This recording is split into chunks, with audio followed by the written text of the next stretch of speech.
Entramos en punto a nuestro segmento de Palabra Invertida con Javier Del Ponte, que ya está aquí en vivo. ¿Cómo estás, Javi? ¿Todo bien? ¿Qué tal, Julio? ¿Cómo estás? Buenas noches a todos. Buenas noches. Te diría 1 minuto y medio con adelanto. Mira, no me lo hagas porque mejor no digamos nada porque seguimos con el humor. Sino vamos a arrancar en punto hoy porque siempre nos estamos retrasando por un motivo o por otro, pero la idea es esto. Y también lo tenemos ahí conectado, ya tenemos entre tus páginas, tenemos conectado, que manda un hola, genial. Sí, ya tenemos el vivo de Instagram activado. Mando saludos, no sé quiénes están saludando, pero bueno, mando saludos a todos los que están ahí. Judith, Judith, bueno, saludos a ella. Entre tus páginas, que no sé quién es, pero vos sabrás. Una lectora. Muy bien. Muy bien. Bueno, vamos a recordarles a la gente que pueden volver a escuchar este segmento a través de YouTube. Por supuesto, tenemos nuestro canal de YouTube que se llama Palabra Invertida. Entran ahí a youtube.com y en el buscador encuentran, digamos, todos los segmentos justamente con el nombre del segmento Palabra Invertida. Van a encontrar, digamos, ordenado por temática todos los análisis que hemos hecho hasta el momento. Mandan saludos, así que bueno, son retribuidos los saludos y vamos a arrancar con la palabra de hoy, ¿te parece? Dale. ¿Tenemos el audio, Julito? O si no me lo pediste. Bueno, no importa. Recordamos porque lo habíamos pasado de todos modos la vez anterior. Isabel nos había, digamos, dejado las palabras de transmisión y dominación. Y por supuesto que en aquel momento le dije que eran dos términos muy interesantes que iban a demandar un desarrollo a su vez mucho más diría escabroso e interesante. Así que bueno, demos comienzo al análisis. Demos comienzo a esta sesión, doctor. Vamos a también recordarle a la gente que después pueden tomar nota para contactarse con vos, para cualquier persona que necesite un analista. Por Aquí supuesto, sí, uno, para cualquiera que quiera empezar un espacio de análisis. Y lo tenemos a Francisco también vía WhatsApp, que nos manda un mensaje que dice: amigo Javier, escucho atento. Así que tenemos bueno, Francisco, muchísimas gracias. Escuchando. Bien, por el lado de lo que es específicamente, digamos, la dominación, se me ocurrió tomar, digamos, un autor, uno de los pensadores más importantes, digamos, de los últimos tiempos, que es Michel Foucault, ¿no? Francés, filósofo, historiador francés, profesor de la Escuela Normal Superior de París, y en sus primeros desarrollos hace un planteo muy interesante acerca de justamente los modos de dominación. ¿Bien? Y hace en este planteo una gran diferencia, un quiebre entre dos modelos de dominación, que los llamó los modos de dominación disciplinar, ¿sí? Y los modos de dominación soberano. El modo de dominación soberano es un modo de dominación mucho más antiguo, refiere más o menos, digamos, a la época histórica, digamos, del feudalismo, ¿sí? En donde, incluso, digamos, antes también, es decir, toda la época de las monarquías, en donde teníamos la figura del monarca, ¿sí? Presentificación y encarnación de la ley, que justamente, digamos, es quien por mano propia ejerce, ¿sí? La dominación, de manera tal, digamos, que quien contrariara los dictámenes, digamos, del soberano, ¿sí? Era, vamos a decirlo de la manera más cruda, guillotinado, ¿sí? En un espacio público frente a todos los habitantes del feudo, ¿sí? Mejor dicho, frente a todos los súbditos del señor feudal. De esta manera se ejercía, digamos, toda una fuerza y un poder de coacción a partir, digamos, de esta escenificación, ¿sí? Del castigo. ¿Para qué? Para que la pena recaída, digamos, sobre literalmente el cuello, la cabeza del transgresor, hiciera, digamos, de fuerza coercitiva sobre los demás súbditos, ¿sí? De modo tal que los demás súbditos no quisieran de ninguna manera transgredir, ¿sí? La ley del soberano. Bien, por lo tanto había un ejercicio literal del arma, ¿sí? El arma era la fuerza coercitiva, o la instrumentación, ¿no? Es decir, por medio de lo cual se ejerce la fuerza coercitiva. Y justamente puesta en este, digamos, escenario de mostración de la fuerza. Ajá. Bien. Bien. Ahora, en lo que son, digamos, los procesos de constitución de los estados modernos, estos modos de dominación empiezan a tomar, digamos, una variación en donde Foucault afirma hay una nueva tecnología, ¿sí? Tecnología de dominación no refiere a la tecnología electrónica, sino que se refiere justamente, digamos, a una herramienta, digamos, una modalidad de ejercer ese poder, ¿sí? Entonces lo que plantea es que esta tecnología es mucho más blanda, Bien. pero no obstante más blanda, es más eficiente, ¿sí? ¿Por qué? Porque no se ve. Ajá. ¿Bien? Es como que pasaría desapercibida. Y señala, digamos, grandes instituciones que tienen nacimiento justamente en la modernidad, que hoy en día podríamos decir que incluso estarían un poquito en picada, pero estas grandes instituciones de la modernidad, que son instituciones por medio de las cuales se ejerce el poder de dominación, ¿sí? Sí. Que este poder ya es disciplinar, a diferencia del otro, que es soberano, o Ajá. ejercida por el soberano, y las instituciones son fundamentalmente estas: el ejército, la iglesia y la escuela, ¿sí?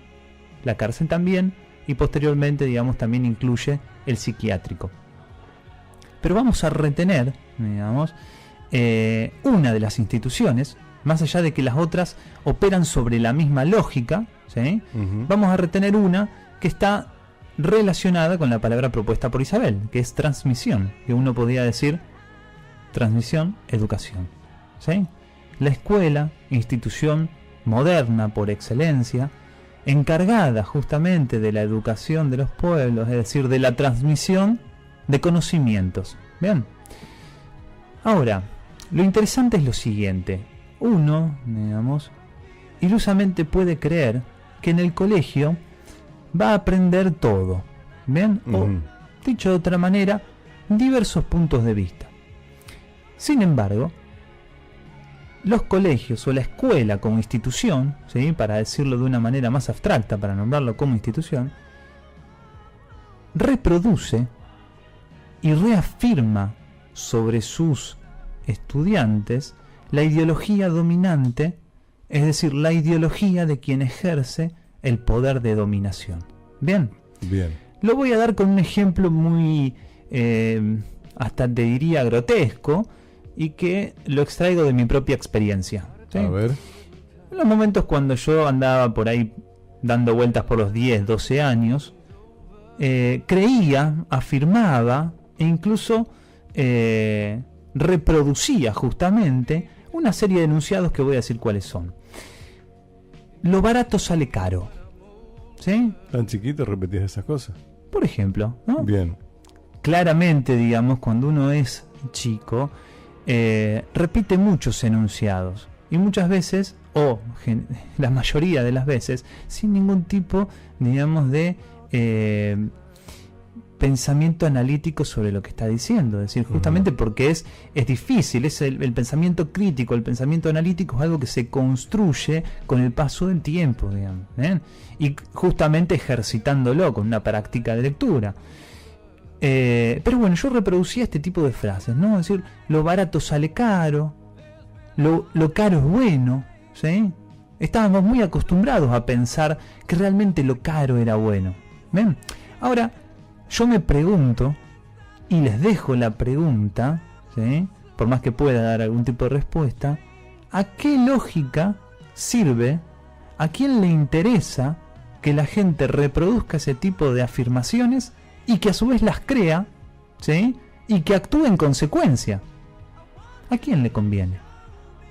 Bueno, podemos adelantar una especie de respuesta, ¿sí? A la lógica consumista, al mercado, al sistema capitalista. ¿Por qué? Porque si lo caro es bueno, entonces voy a pagar siempre lo caro, ¿sí? Independientemente, digamos, de la calidad de cada producto, voy a ir a buscar lo caro.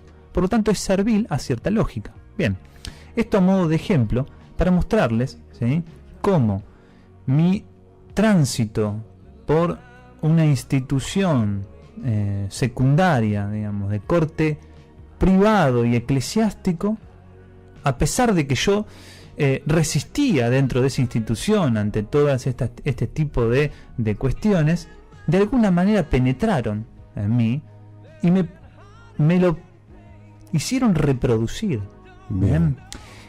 Faltó mucho tiempo, faltó mucha lectura, faltó mucho análisis para poder llegar a desbaratar, digamos, la ficción que está detrás de este tipo de cuestiones. Entonces, quiero hacer un raconto para no perder el punto. Habíamos hablado de la dominación y la transmisión, y había dicho que había dos tipos de dominación, y que la dominación disciplinar, que es propia de los estados modernos, y que se ejerce a partir de instituciones como la iglesia, como el ejército, y como la escuela, además del psiquiátrico y las cárceles, son, digamos, aquellas que disciplinan de una manera, digamos, muy sutil en torno, digamos, a esta lógica de dominación. Yo domino a las masas, ¿sí? A partir de su ingreso por estas instituciones. ¿Quién no transita el colegio? Y el colegio se inicia en los primeros años de vida. Es decir, podemos entonces moldear el pensamiento. La transmisión, entonces, es justamente el modelo más efectivo de dominación. ¿Por qué? Porque después alguien sale creyendo que tiene un pensamiento propio, que su pensamiento no tiene nada de lo ajeno, ¿sí? Cuando en realidad lograr un pensamiento propio, ¿sí?, en primer lugar en su totalidad es imposible, y en segundo lugar es muy trabajoso. Claro, tendría que estar aislado de todo contexto y de todo lugar y de todas formas. Lo cual es imposible. Lo cual es imposible. Exactamente. Yo tengo un videito que casualmente subí el otro día a nuestra página de Polo Positivo, Sí. que no sé por qué, pero me sonó a algo muy parecido a lo que vos estás hablando. Y la pregunta de este video dice, ¿cómo nace un paradigma? ¿Cómo nace un paradigma? Mira, a ver si lo escuchamos. Sí. Dice, un grupo de científicos colocó 5 monos en una jaula, en cuyo centro colocaron una escalera y sobre ella un montón de bananas. Cuando un mono subía a la escalera para agarrar las bananas, los científicos lanzaban un chorro de agua fría sobre los que quedaban en el suelo. Esto se iba repitiendo, pero después de un tiempo, cuando un mono iba a subir la escalera, los otros lo agarraban y lo golpeaban. Sin ningún tipo de explicación, con el tiempo pasado, ningún mono subía a la escalera, a pesar de la tentación de las bananas. Los científicos empezaron a probar agregando a un mono distinto. Sustituyeron a uno de estos monos, y la primera cosa que hizo obviamente fue subir la escalera, siendo rápidamente bajado por los monos, quienes le acomodaron una tremenda paliza. Después de algunas palizas, el nuevo integrante del grupo ya no subió más la escalera, aunque nunca supo por qué tales palizas. Con el tiempo, los científicos fueron reemplazando a estos monos hasta que toda la manada de monos era absolutamente nueva. O sea, el segundo mono fue sustituido, ocurrió lo mismo con el tercero, con el cuarto, y finalmente el quinto de los veteranos fue sustituido. Todos estos monos seguían sin subir la escalera, a pesar de que no sabían por qué. Muy, muy interesante, Julio. ¿No Creo que eso es un ejemplo, es una metáfora maravillosa para poder mostrar cómo, digamos, hay una fuerza que es coercitiva. En este caso, bueno, digamos, hay un instrumento, digamos, que es el agua, que va de por medio, digamos, porque justamente estamos hablando del reino animal. Pero si uno trasciende un poco la metáfora y lo lleva nuevamente, digamos, a la institución escolar, sucede, digamos, prácticamente lo mismo. Es decir, hay una transmisión de un conocimiento, digamos, que ese conocimiento se incorpora de tal manera que uno lo reproduce sin ningún tipo, digamos, de pensamiento analítico. Cuando reproduce eso, actúa en consecuencia, porque uno no habla solamente, sino que actúa cuando habla. Tal cual. Bueno, también dice que si fuera posible preguntarle a alguno de estos monos por qué le pegaban a quien intentaba subir la escalera, la respuesta sería, no sé, aquí las cosas siempre se hicieron así. ¿Te suena conocido? Dice. Y la verdad que uno cuando empieza a pensar en esto y en cuántas veces nos manejamos de esta forma, dice, no pierdas la oportunidad de pasar esta historia a la gente para que entiendan por qué seguimos golpeando y por qué estamos haciendo las cosas de una manera, si tal vez las podríamos hacer de otra. Sí. Bueno, voy a tomar eso último que vos dijiste, Julio, para cerrar el segmento, pero antes de hacer el cierre, voy a plantear un último ejemplo para fundamentar, digamos, y afirmar mejor dicho, fundamentar la afirmación que había dicho al inicio, y que es que la transmisión, ¿sí?, la educación, es en sí un ejercicio de poder, pero un ejercicio de poder blando.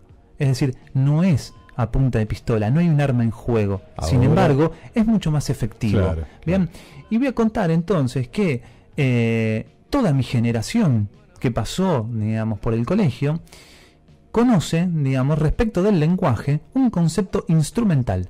¿Sí? Concepto instrumental que hemos puesto de manifiesto acá para mostrar sus falencias y sus ilusiones. ¿Esto qué quiere decir? Que el lenguaje solamente transmitiría, mediante algunas palabritas, ciertas ideas. Me acuerdo que lo pusimos, digamos, de manifiesto esta falacia. Tal cual. Justamente, digamos, esta teoría pertenece a Roman Jakobson, ¿sí? Un lingüista también francés. No sé si no es de Ginebra, pero bueno, no importa, digamos, más allá de la nacionalidad. Roman Jakobson planteaba, digamos, un código lingüístico homogéneo para todos los habitantes, ¿sí?, de una comunidad lingüística, y que cada, digamos, individuo plantado como emisor tomaba el código y armaba un mensaje, lo enviaba por un canal y el receptor con ese mismo código descifraba un mensaje. Sí. Por lo tanto, este tipo de teoría eliminaba lo más propio del lenguaje. ¿Cuál es? El equívoco. Claro. Es decir, que en este momento cada uno de los que nos está escuchando va a tomar, nos va a leer de una manera completamente diferente. Es decir, no hay univocidad en el lenguaje, hay multivocidad, y además el lenguaje está atravesado por todo un contexto sociohistórico, totalmente, sociopolítico, totalmente, ideológico, cultural, exactamente, impregnado, inyectado de todo esto. No hay manera de disociarlo. Por lo tanto, digamos, yo me pregunto, ¿por qué salimos del colegio creyendo que eso es el lenguaje? Justamente porque es lo que interesa que nosotros reproduzcamos. Ahora, el hecho de poder recorrer otro tipo de perspectiva, digamos, nos abre a un punto completamente diferente. ¿Cuál es? El decir que no hay una verdad. Es decir, claro, que hay diferentes perspectivas para ir abordando, digamos, una misma problemática. Que no hay una verdad absoluta. Por supuesto. Entonces, para terminar, y para que no me tilden de nihilista o de pesimista, voy a decir lo siguiente. Si bien la institución educativa es una institución por excelencia en donde se ejerce este poder de dominación, hay un autor muy interesante, brasilero él, que es Paulo Freire, y planteaba, digamos, que la actitud política e ideológica del docente en su aula puede hacer de punto de resistencia al ejercicio del poder, mostrando justamente lo que yo acabo de decir. Claro, es decir, cual, que no hay una sola visión de las cosas, ¿sí? Que hay una plurivocidad en cuanto a lo que estemos tratando, al objeto de estudio, y de esa manera producir una apertura a un pensamiento analítico. ¿Bien? Es decir, quien tendría a cargo la resistencia a este ejercicio del poder sería el docente en su aula. Bien, esto del paradigma termina diciendo que solo hay dos cosas infinitas en el mundo: el universo y la estupidez humana. Lo dijo Einstein. Sí, Einstein. Así que nada, me parece un buen cierre. Ya que lo mencionás, sí. La otra vez estaba leyendo un libro de Jacques Derrida y él cita cartas entre Einstein y Freud. Wow. Y Einstein le cuenta, o por lo menos le dice su opinión acerca de, digamos, la sociedad y el odio. Dice, bueno, toda sociedad tiene gente en cúpulas de poder, y mientras el poder ocupe la escuela, la religión y los puntos de gobierno, no hay manera, digamos, de evitar el ejercicio del poder. Einstein se lo dice a Freud. Mira qué bien. ¿Viste? Estábamos ahí, cerquita. Estábamos en el mismo lugar, claro, justamente. Te decía, sí. Dice genios, saludos cordiales. Saludos, Romy, muchas gracias por estar. Ella siempre, digamos, ahí prendida en el Instagram, así que le mando un abrazo enorme. Muy bien, y a todos los que se sumaron también, que yo no alcanzo a ver las letritas chiquitas, pero siguen ahí sumándose. Bueno, a todos los que se sumaron por Instagram también, saludo especial a Daniela, que ella siempre está firme acá. Jonathan, Mafuguel, Julieta Bux, Piche, algo así. Bueno, por ahí vamos. Vos Saludos a Julieta, saludos a Joel, saludos a todos. Perdón que mi vista no me permite ver hasta ahí, pero bueno, están todos conectados, ¿eh? Así que, ¿hasta aquí llegamos? ¿O hay algo más que quieras agregar? No, creo que hemos hecho un análisis bastante interesante y no ha quedado demasiado. Es más, si quedara algo tendríamos que hacer otro segmento, Julio. Sí, ya lo creo. Lo que podemos hacer es decirle, bueno, dice Robas, gracias por los saludos. Jonathan dice saludos, así que están todos conectados. Vamos a hacer lo siguiente. Éxitos, dice Robas, así que gracias. Vamos a recordarle a la gente dónde pueden escucharlo. Bien, lo pueden volver a escuchar en youtube.com, en el buscador ponen palabra invertida y ahí van a encontrar nuestro canal con todos los segmentos subidos y titulados con la temática que estuvimos trabajando. Bien, y yo, gente, les quiero dar un consejo. Si ustedes sienten que hay algo que no pueden resolver, que hay algo en su interior, en su forma de ver las cosas, en la forma de ver la vida, que no les está saliendo como quisieran, no hay mejor cosa que consultar a un analista. Así que yo les aconsejo, tomen nota de su teléfono. Aquí Javier del Ponte es un analista matriculado que los va a estar recibiendo. Diga el chivo, amigo. El número de teléfono, claro, bueno, por supuesto. Julio, el número de teléfono es 3413-664491. Repita. 3413-664491. Muy bien, aquí dice saludos Judith, éxito Robas, Jonathan, bueno, a todos, saludos y gracias por estar del otro lado. Y bueno, Javi, será entonces hasta el próximo. Sí, por supuesto, saludos a Isabel que nos dejó el material, a todos los que nos estuvieron escuchando por el medio tradicional de AM y bueno, hasta la semana que viene. Hasta la semana que viene. Entonces, hasta aquí llegó Javier del Ponte con nuestro segmento de cada día martes de Palabra Invertida. Gracias, Javi. Chao, chao.